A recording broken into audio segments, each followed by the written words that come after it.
All right. Surprise! We're doing an event right now on Pure Perspectives, getting involved in advocacy, and really excited to share. This week, we've been really trying to focus on advocacy and highlighting the many ways that people can get involved within Hope for HIE, within your local community, within other organizations that are regional or national or international. There is no shortage of ways that you can get involved.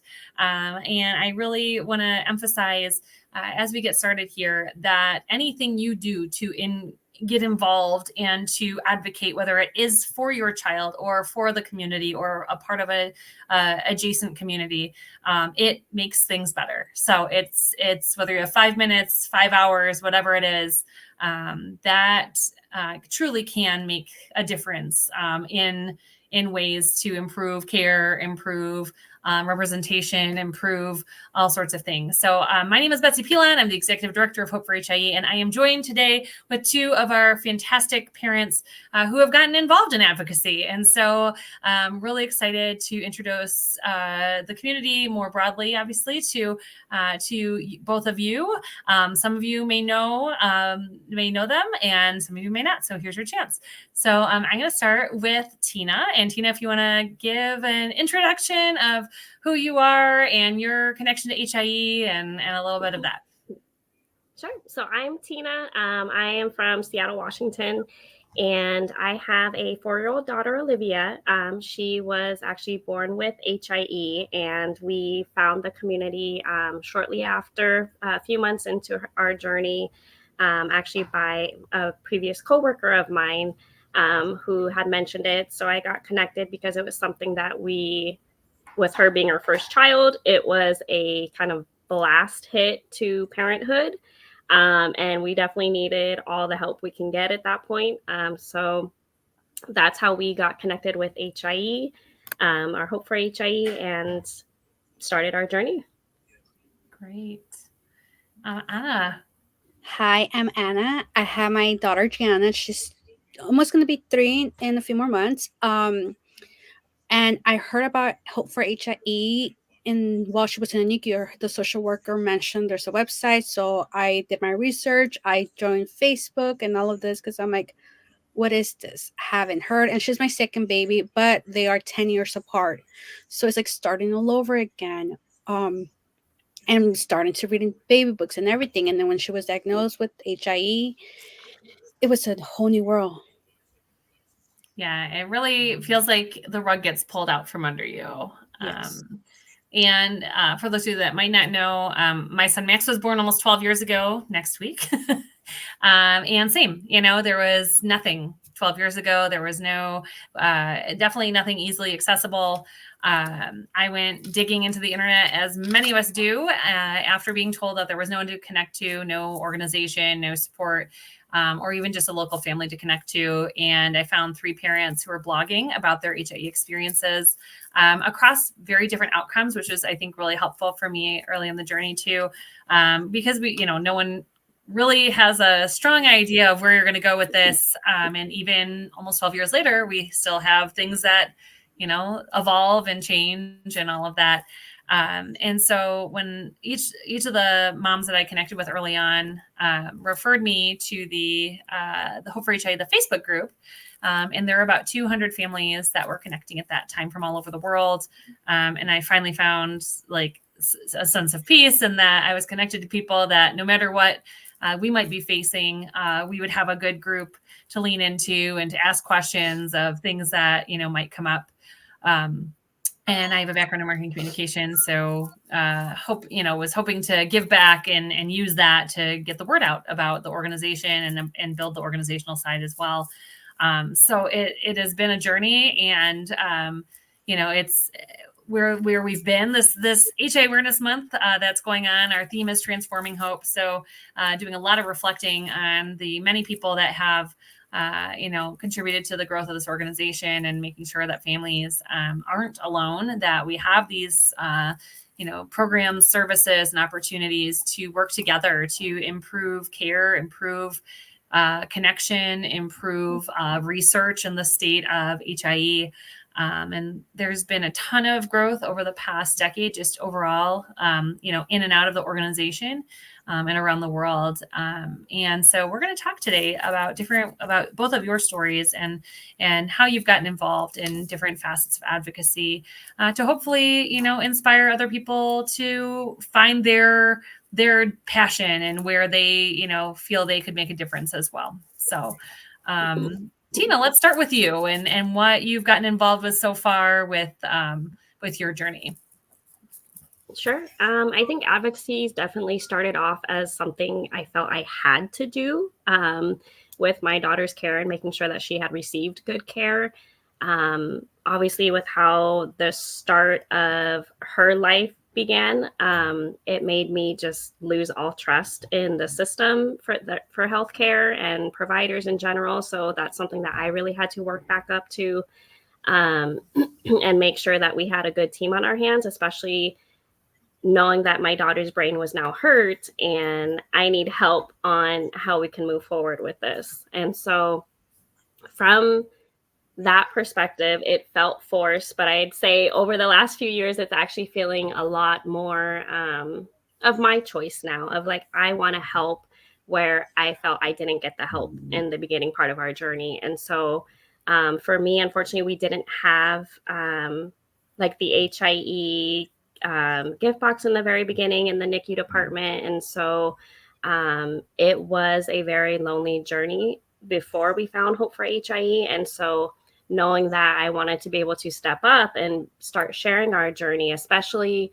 for being a little bit on the younger side and minority, I didn't see a lot of people that kind of looked like us or our family in the special needs community around us. And so even though I would connect with different mindfulness groups or special needs parents groups, it was still kind of that lonely journey. And so I would research tons of books, just like you were mentioning, Betsy, in the very beginning, just anything I could find, anything that might be useful. And I think that was something that was pretty helpful because I was able to dive into a lot of different areas that actually started connecting with us. And so when the chance came up to be able to be a part of the highlights book that Hope for HIE put out, it was an extreme opportunity for us because that was something that I was hoping I could have had back in the beginning of our journey. And so that kind of sparked me a little bit going further into Hope for HIE and what else I can do to help out. And so I'm really excited to kind of see what's coming up and coming forth with being able to connect with hospitals a little bit better. And since my daughter had transferred care to Seattle Children's, we've been doing really good there as well, and seeing how we can connect with them on events such as the Hustle for Hope event that their neuro NICU team now connects with us the last couple of years. So that's pretty exciting too. And it sparked a lot of different partnerships, friendships, connections that something that I thought I was doing for my daughter and helping her is actually kind of helping myself as well and our whole family throughout this whole journey. Thank you for sharing that. And yes, so you have been, is this your second or third year being a Hustle host? And that has been really amazing to see the growth. And I mean, of course, love the photos. We're all, the interesting thing about the HIE community is we've started online, right? Because that's for all of us kind of an easier way to connect first. But I feel the real magic comes when you start connecting in person, and trying to facilitate this from kind of an inside out perspective is tricky, but you've been doing a lot of work right now. And it's something that we've always talked about as an organization, having hospital ambassadors and building, these close connections in our communities. So I just want to see if you can talk a little bit about what we've been working on behind the scenes with Seattle Children's as we look at, developing a hospital ambassador program. Absolutely. I wasn't sure if I was okay to spill the beans. Yep. So I'm really, this is really the bean spilling week, I tell you.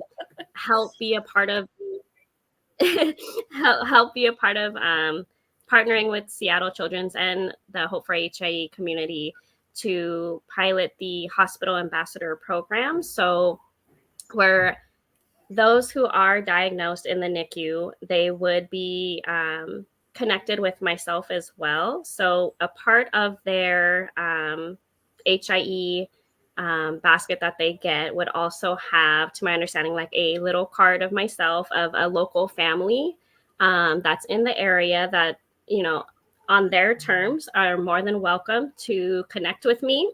And at that point, if they're needing any additional resources, I can then connect them with everything that Hope for HIE has going on. So whether that's, you know, financial needs, they need someone to talk to, they need help navigating the healthcare system for their child. You know, there's so much that Hope for HIE has to offer that I can then connect them. So I'm just kind of that, you know, connecting little piece in the middle. But I'm really excited to be able to start doing in-person events. So, you know, whether that's a coffee meetup for parents, whether that's, hey, let's get our kids together at the park. We have a Hustle for Hope event this month. You know, we'd love for you guys to come. So, like you mentioned, the connection really happens in person, and being able to see families locally and speak with them and let them know, hey, I'm here too. I've done this. We're there right with you in the trenches, and you know, whatever you need, we'll try to make it happen for you. And especially with the hospital that, you know, has saved my daughter's life multiple times, it's something that I am so thankful that I can even have the option to do this. Awesome. Thank you so much for sharing that. Yeah, it's something that we've been, again, talking about for many years. Tina's been working with Haley, our social worker, and the team at Seattle Children's to kind of find out, like, what would this structure look like? What will this program look like? And really kind of framing that based off of personal experience, community experience, hospital experience. And we've had a lot of interest over the years from hospitals because there's other models out there like this. There's other organizations like Hand to Hold and March of Dimes. You know, March of Dimes focuses a lot on prematurity. Hand to Hold is amazing and focuses holistically on NICU. But obviously, you know, when you have a specific diagnosis, connecting with a specific community certainly can help, you know, for the long term, the long haul that we're in for. And so we're just really excited to see where this goes. And then hopefully, you know, pilot this, build it out and see, you know, that's the ultimate goal is. So then you're not, you know, alone. You're not reaching out, you know, 3 months in and finding support. And at least, you know, that, you know, if you're not ready to connect, then at least you know that people are there for if and when you are ready, which is the ultimate goal, I think, for that. And, you know, I'm so glad that you brought up representation. That is something that we really, you know, think through and are trying to do a good job of elevating, you know, especially we know in the NICU context, our families certainly feel out of place with an HIE journey. And then if you have multiple marginalizations because you're in a minority community and have, you know, everyone has, I sometimes show this graphic of like this truck that's just overloaded with all sorts of stuff because we all have different baggage that we bring into this, right? We all have our lived experiences. And there's no secret that, especially in the US, there is a significant maternal mortality crisis that disproportionately impacts, you know, people of color. And we want to ensure as we grow as an organization that we are in this, you know, we've worked to build this structure so that way we can lift these voices, lift these perspectives, and hopefully make a dent in this, you know, this double exponential marginalization that exists in our community. And so I'm going to turn this to Anna. Oh, who has a buddy with her? Bonus. She just came from school. So when we started with this journey, you know, she was in a NICU. With the first time they gave me the flyers of what HIE was, I didn't really pay attention to it because she was transferred. So my concern was like, when can I see my baby? So once she was in the NICU for 68 days, I started researching a little bit because they told me like she has severe HIE. So they're like, she's very delicate. You cannot move her every time you pick her up, you know, vomiting and reflexes. And I'm like, what can we do? It's like she's going to need 24-hour medical care. And I'm like, I felt isolated. I'm like, it's like, it's, are we ever going to be okay? Like what? So when I started joining more organizations, like to help, you know, teach people that not all NICU babies are premature. Some are full Mhm. term. They don't stay there for 1 week or a few days. You can stay there for weeks or months in their lives there. That's when I joined the CPQCC. And what we're doing right now is trying to have more hospitals have family advisory councils. The hospital that she was born in, they don't have that yet. They're working on creating one, and which is going to start in a few months. And I'm happy that I'm joining that, being part of that community as well, because it's hard, like not knowing what to expect, or um, with their babies. How can we help moms? How can we be the connectors? Again, I felt isolated. I didn't know who to contact, who to research, or what to do. Like who could help me deal with what all the medical stuff and issues that we have. And now it's like I'm almost a connector, because I'm like, people message me. They're like, I saw your Facebook page. I saw your Instagram. Like your baby's doing so well. Like I'm starting this journey. And many times I'm like, every case is different. So I do connect them to our Facebook page, because I'm like, there's so many families. And honestly, it's like, it's a group of families, and we're not alone. And we could vent, we could talk, and you get advices from other family members who have been there, who have older kids. And right now, like I said, we're working with CPQCC to create more family advisory councils. I'm also working with her OT with the agency about NICU babies. And everywhere I go, I'm talking about HIE. Bring more awareness to what it is. How can we help? It's so many stuff. And I have joined in the past groups for babies who have disabilities, who have diagnosis, but every case is different. And even though you're in that group, you're still alone sometimes, because every child has different diagnosis. And just connecting others to HIE has been really helpful for me. And just to clarify, so the what you're talking about with the California Perinatal Quality Collaborative in the U.S., and these exist in other countries as well. More so, I would say, in like high income countries, so Canada, the UK, Europe.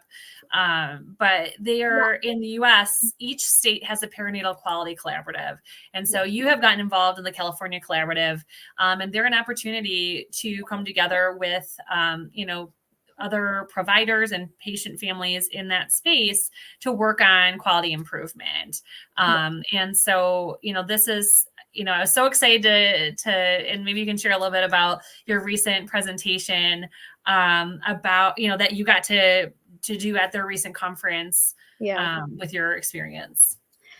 When they asked, like, who wants to present, talk about a little bit about your baby and everything, I'm like, I'll do it, even though like I have a fear of public speaking. I talk too fast sometimes, so I'm like, I'll do it. And and it was so like eye-opening, because even the moms are there like, wait, your baby, even though I've been with them over a year, they forget that Gianna was a full-term baby, and they're like, she was there for so many days. I'm like, yes. And then they saw the picture with all the tubes and all the medical supplies, and they're like, wow, and look at her all getting better now and running and being active. I'm like, yes. But the beginning was a struggle. Mm-hmm. And just telling other providers, like, the way you also speak to us is like, do not make us feel bad, like, sometimes things happen, we cannot avoid this. And people from the medical field sometimes don't think how they're speaking, and those words impact us. So with that conference was like, how to speak to your patients. um People of color also do not think they can handle more things, because it's not as easy. And the presentation there, people remember her case after the presentation. They're like, oh, she's your HIE baby. I'm like, yes. They're like, wow, look at her. I'm like, yeah, because the importance of what it is, talking about the care of the baby, the outcome of every child, it's so broad. Absolutely.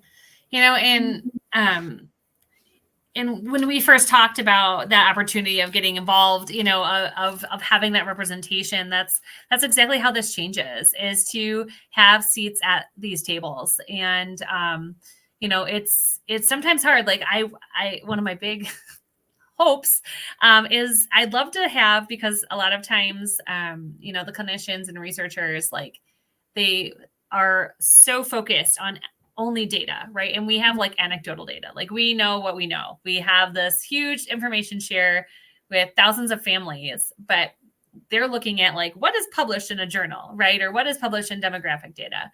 And I think when we're able to have family members be a part of these councils, be a part of these task force and collaboratives, and you start sharing those stories and really being at the table and seen, that's when things shift. Like, we know that representation across many fronts is critically important to good quality care, right? And so if we're not there at the table repping the HIE experience, like, they're like 99%, I've done like just initial, data capture of parental participation in the NICU advocacy landscape, because that's obviously where our families start so often.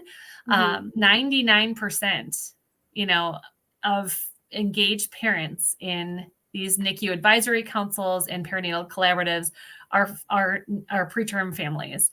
And over 50% of the census in the NICU are full-term families. So there's multiple things that, when we talk about representation, that are so important. Again, like, we're like, you both have expressed like being minorities in the minority, and it's this like exponential marginalization. And that is what keeps me up at night, of wanting to, like, make sure that we're pushing this as far as we can with advocacy.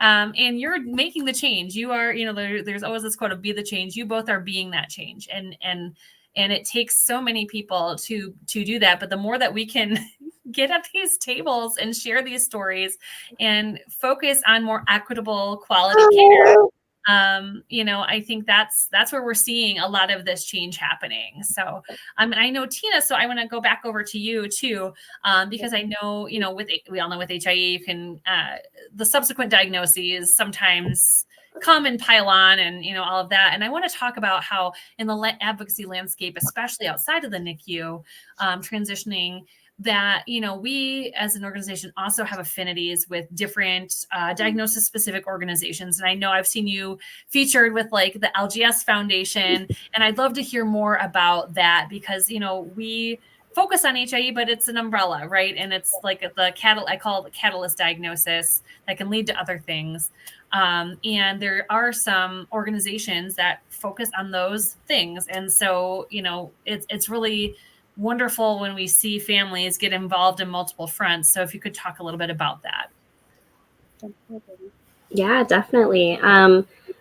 Like you mentioned, we have a lot of secondary diagnoses. It kind of, to us, we had looked at like HIE as like the main, and then trickling down, we have everything else. And so over the last 4 years, she has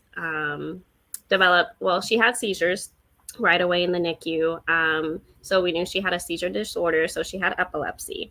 As time went on, it did eventually evolve into Lennox-Gastaut syndrome, LGS. And when Googling that, it's pretty terrifying. And so similar to HIE, I needed to do further research and find another community that was LGS specific, so that I can figure out like any little bit of hope. And so that's how I found the LGS group, and they've been extremely helpful as well. We also, from there, branching out, there's also, when you have HIE, it's affecting the brain, which affects so many different parts of your body. And so even diving into like the Child Neurology Foundation, they're pretty great too. And then because of the certain parts of her brain that were affected, she has cortical vision impairment. There's also severe hypotonia, so really low muscle tone. We're still working on oral feeds. So there's a lot of other diagnoses that can come with it and cannot. And branching out to find the other kind of subgroups, if you will, was pretty helpful to be able to connect with families that might have a little bit more insight specific to that diagnosis. But being able to see, like, oh my gosh, Betsy from Hope for HIE commented on, Tracy from LGS group. I didn't even know they were connected. So it's really, really cool to see how all these different organizations connect and know each other. And to see kind of that partnership with everybody is really, really amazing, because it's something where you realize again, you're not alone. Your child may be very, very specific, to you and your family, but there are a lot of other people that have those similar same secondary diagnoses too. And it's one of those, like, I hate to see families go through that too, but it's also warms my heart, because I'm like, okay, cool. It's not just me too. Like, we're in this together. It makes you feel a little bit more empowered. Absolutely. And yeah, so I wanted to bring up the LGS thing, because I think a lot of times it's hard for us, and I don't know, I'm always trying to gauge to how much everyone wants to know about all like the behind the scenes work that's going on, because we want the main focus and a lot of the messaging to be on support, right? And to make sure families feel like they aren't alone, that whatever gets thrown at them, we have a place to connect to, or people, again, we talk about, the theme is connection, right? So being that conduit between between all these different things. And it's overwhelming. It's like this huge, like, truly the word network. I mean, there's so many plot points out there. LGSF is just such a great example. We've been collaborating with them within the Rare Epilepsy Network space for about 5 or 6 years now. And there's so many organizations within that space. So, HIE is one of the, if not the top, one of the top causes of LGS. So you have, like, again, the layers of the onion. And so, Tracy is also a parent who's been around. She's been a mentor to me in this space as well. And they're like, we can't focus on everything, right? Like, no one's going to be good at everything if you are so general. But what I love, like LGSF and the Cerebral Palsy Research Network, is, we all are in this together and have these like overlaps, right? So, Tracy, like, is so focused on, like, what can we do to improve therapeutic options for LGS and all these things. And so that, of course, we want to align with, because so many of our families are going to get that diagnosis, right? And then, and back, like, how can we all are in it, trying to do the best by our communities, and whatever those overlaps look like. So I wanted to share that part of your journey and ask you to share that, because I think it is just such another definition of advocacy too, that, again, like, we've had families, be involved at different points with some of these other diagnoses, networks and groups and things like that. And just, again, that representation is so critically important, because that overlap, and we talk about, as we grow as an organization, of kind of the stair step of growth. And so, it's like we invest into, like, these programs and services, and then we invest our time and resources and advocacy and research. And, like, how do we, do this so that we're moving this forward? And hopefully making a difference, at the end of the day, in one way. So hopefully people are feeling more supported. They're feeling like they have more ways to engage and support. We started as a Facebook group, but Facebook groups don't work for everyone, like, that's okay. So we have, like, video groups. We try to do in-person things. We try to, like, the hustle events, I think, are such a fun concept that now, people can get together with their local community and meet, and you don't even have to really hustle if you don't want to. You can just hang out, whatever you want to do. But, we have these opportunities, and that advocacy can look different at different points. And however, you both talked about, really learning about advocacy for your child and your family. And then looking at, how you're getting involved in community advocacy in your local community, in regional, and then, more with these other groups. So I wanted to ask, if you could give advice to other families that are, because we get a lot of reach outs too of like, I want to get involved, and like, and I always, try to ask the question back of like, well, what exactly, is tugging at your heart to get involved with? Because, for some people it's like prenatal care or birth care, or, like there's no shortage of things to find in this community and landscape. So I guess what would be some of both of you, your advice for families that are, really feeling kind of that tug of getting involved?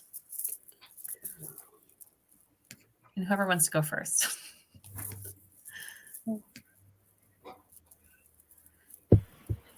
I can go. I think that exactly what you said, what tugs at your heart. And that's I'd say first step of where I think people should get connected. And everyone has what fits for them, right? Like some people can help with Hustle for Hope events and host those, while other people are like, hey, no way, that's way too much. I was thinking something smaller.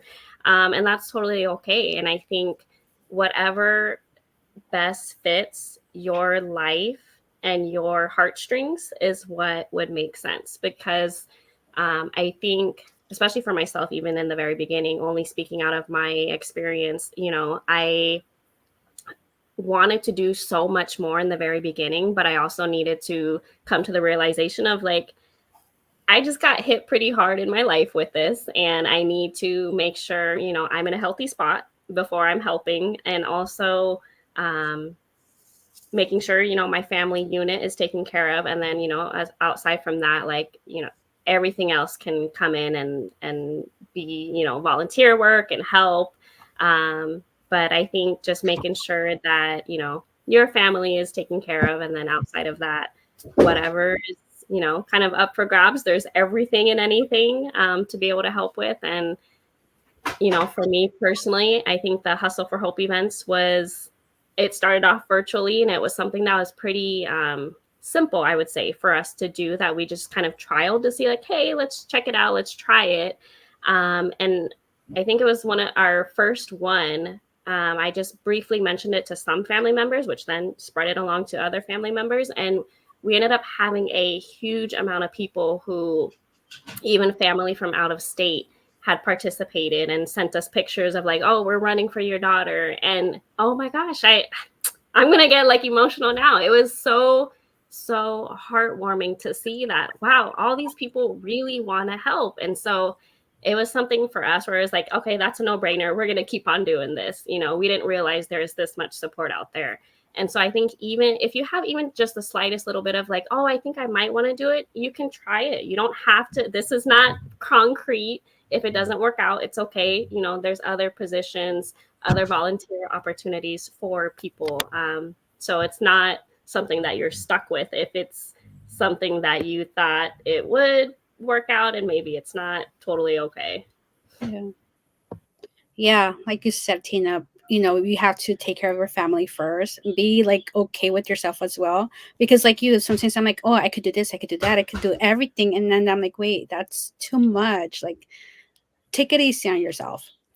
With my baby, I'm like, okay, I want to focus on her right now. But then I'm like, wait, there's other families like newborns and everything. I'm like, I want to do that as well. And now she's starting school. So I'm like, well, I have to look at this. So I get overwhelmed sometimes when I think about what I should be doing next. Or sometimes I'm like, I want to help translating as well. And I'm like, do I have time? Because I have to divide my time with my daughter, my oldest daughter, my husband. I'm like, hold on, take it easy. Do some stuff at a time. Like you said, like if it's the Hustle for Hope, if it's only for a few months, work on that. If it's something that's going to take, some time, short-term goals right now, and then you could do more later on, that you're going to stick to it and not just like, I want to do it right now and then a month or two quit, because it won't be helpful for anyone. But yeah, like stick with one or two things at a time, not everything.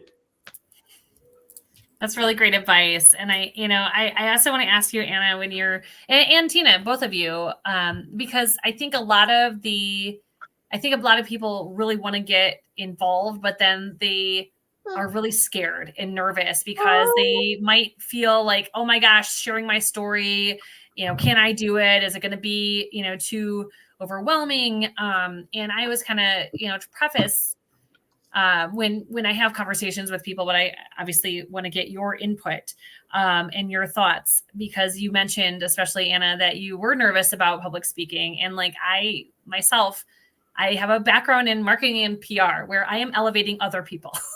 I am not like the one talking. So now that I've had to jump in and speak on behalf of the community and speak at like different conferences, I've gotten, I think, better and more comfortable, but I still have like significant anxiety ahead of that. So, but I always encourage people to, take the leap, and that, I think everyone's afraid of failure or messing up or whatever. But what I think is really beautiful about our organization and community is that like we're the ones that are trying new things all the time for our kids, and like if it doesn't work, you just plot a different course. And we try to really feel that, across the whole organization of like, you have an idea, Hustle for Hope was someone's idea, and they're like, let's see if this works, and now we have 15 in-person events, and we have, I think today, almost 1,200 people signed up, which is insane. Like it's so wild and so amazing. And you just never know. And there's other things that we've tried that have completely flopped, and that's okay, because we learned from that too, So I'd love to hear like how, you said you were nervous, getting ready to speak. And I know that, but how did you work through that? And how do you think you'll approach the next opportunity that you have? I was nervous because it was like, a big setting. We were in the main stage, but it's talking about my daughter, her story, and I'm like, with that, I'm like, okay, like I could handle it. The emotions are there, but I'm not triggered as I was before. Initially, as soon as I would mention her name, my eyes would get teary because I'm like, I cannot talk about this. So I did take my time to like join any group. It took me like almost over a year. That's when I felt like I'm able to do it now. And it hit me once she had her first seizure after the NICU in the hospital. Advocating for her when the doctor's like, oh, okay, like that's her usual state. I'm like, no, just because you read the paperwork doesn't mean she's like this. So they treated her like, okay, that's normal. We're leaving now. I'm like, no, that's not her normal. That's when I think it hit me. Like, you have to speak up for her, advocate for her. Like, you have to, this is how she is. This is how she should be treated. And that opened more doors for me, I guess, because I feel more confident in myself also. Like, speak up, talk, and educate other people. And it took time. Yeah. More than anything. For sure. And Tina, with you, like, it takes a lot to put yourself out there and host things, and like. It sure does. I remember when because I started blogging pretty early on. My very, very first one that I had put out, I was petrified. And it wasn't more so of I guess like fear of not being accepted or things like that. I think for me it was more of like the judgment. I didn't know if people were going to think like, oh, you're being very extreme, like it's not that bad, or because our family, unfortunately, again, I can only go off of my life experiences. Our family has not had a lot of exposure to kids or adults with disabilities. And so to kind of be one of the first to have a pretty disabled child was a big deal in our family on both sides. And so when I put out the blog, I was actually very early on in my therapy journey too. And it was more for like my healing and my way of just kind of releasing and letting it out. And I finally had, I think, kind of like that mama bear comes out and is like, you know what, I'm going to do this. It doesn't matter what anyone thinks, like it's out there. And it was amazing, the feedback that I got from even parents that didn't have kids with disabilities. And it really hit me that when you're being vulnerable, no matter what it is, it creates a connection, whether it's, diagnosis specific or not. Because you're able to hit that vulnerable spot and say like, hey, I'm going through this. And that's what people can connect with, of like, wow, I'm going through my own thing too. I get kind of that underlying feeling. And also, the hopeful part in the end of like, hey, let's do this together. We can empower each other. We'll keep on going. And I think even seeing just across social media in general of different like Hispanic families, Asian families, like friend requesting me and like starting to post stuff on their stories now. And I'm just like, wow, this is amazing. This is what I was wanting to see. And so it's something where, again, in the very beginning of my journey, I felt like I was missing this. So you know what? I'm going to try and create it. And I think that's what Hope for HIE, at least from what I've seen of like, hey, this is what's missing in the community. Let's try and go out and create this with everybody and make sure that we put this out there. And that's what I love. Yeah. And we're continuing. I mean, that is we use the word journey maybe too much, but it is a journey, and organizations grow and change, and how we are transforming into the next curve is always trying to, like I look around and try to and do a lot of reading on like, how we should be growing to make sure that we are building more equity in representation in our board, in our, admins and our moderators and mentors, and making sure that, and when we have opportunities, like, again, to bring these voices to the representation that's lacking in the NICU advocacy or other places, I think that is just, we always want to be very open to hearing like how we can do that, do a better job at that and create those spaces. To me, it doesn't take much to be like, oh, well, let's just create another group or this pathway, or host have Haley, host a support group about it. Or, like Annie, our child life specialist, we haven't really talked much about child life, but she's an excellent resource for advocacy. And she's really attuned to, to the needs of our community, and looking at, equity with, access for like a lot of child programs across accessibility, for accessibility as well. So, as we build new programs, like we just launched our SOAR program for kids 7 through 17, right? Like we want to make sure that any of these new programs are accessible, are equitable, are meeting the needs of our community. And so we get, we are able to do more and do better by getting that feedback too. So when having people engaged at the table, like both of you, to say, I want to do this and let's make that change together. So I think we're at the point of this talk where I'd love for you both to share what you think are some helpful resource. I mean, obviously you're both involved in the Hope for HIE, but like what other resources would you recommend, to help in your journey of the multiple ways that advocacy, again, we talked that individual child family advocacy, and then like out there. And I know, Tina, you mentioned like Child Neurology Foundation and things like that, who's another partner that we work with. And they actually are the reason why Haley has awesome access to connect families to local resources. So we're a part of the Neurological Social Services Network that they facilitate for, I think, almost 100 child neurology related organizations, which is really cool. Yeah. So resources, sorry, like loop it back around. Is there anything we haven't talked about in resources but you did mention child neurology. So maybe you want to talk a little bit about that as a resource as well, Tina. Yeah, I think, a lot of these organizations are doing great work. And so a lot of the time reinventing the wheel is not needed because people are already working on things. And so being able to connect with all the resources out there is really helpful, and it creates a really strong, I think, foundation to be able to kind of keep moving forward.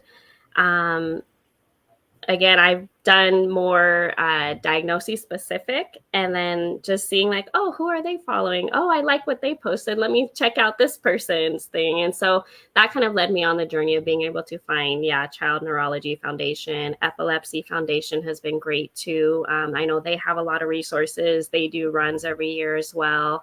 And there's a lot of kind of give back to the community. So for a lot of families that are struggling, whether it's, insurance denials or we just don't have the finances for certain things, there's a lot of organizations that do help in different areas. And so being able to connect with all these resources, you'll be able to see all the help that everybody can essentially put out, for whether it's your family, your child, a family friend.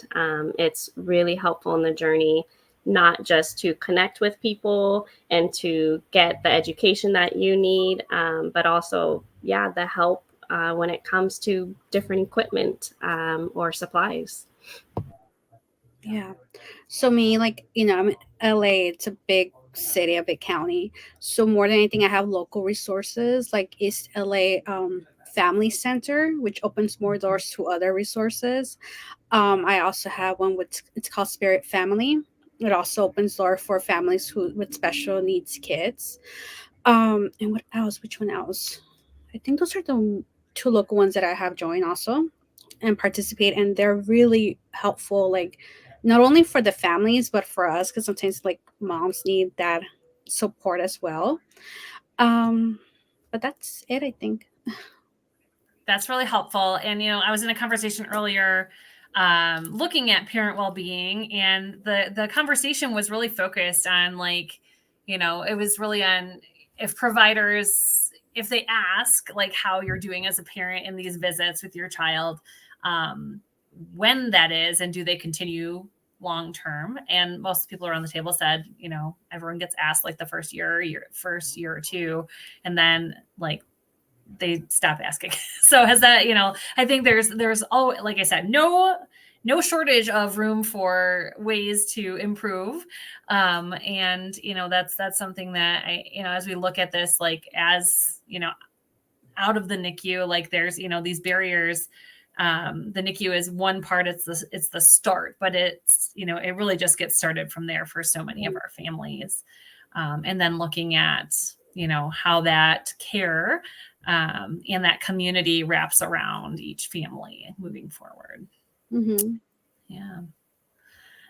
Well, thank you both. This has been absolutely incredible to connect with you both, share your stories out to our community. I know it will inspire others to move to action, and really appreciate. Really excited to continue to follow all the great work you're both doing, work with you on on the overlaps, and again, thank you for your dedication to your kids and to our community. Thank you. All right. And thanks everyone who's been tuning in. We've had a lot of people in and out. So if you have missed parts of this, it will be available afterwards on our social. We have the best place, I think, right now is our YouTube channel. Deanna, who's our program manager, has been doing a great job of making sure that everything is organized on our YouTube channel. But she also, you might notice, creates key takeaway blogs and social posts about the key takeaways. So they're like the Cliff Notes key takeaways version. So if you don't have a chance to listen to the whole thing, but you just want the notes version of this, she'll have that available too. So, all right. Well, thanks everyone, and we'll talk soon. All right. Thank you. Bye.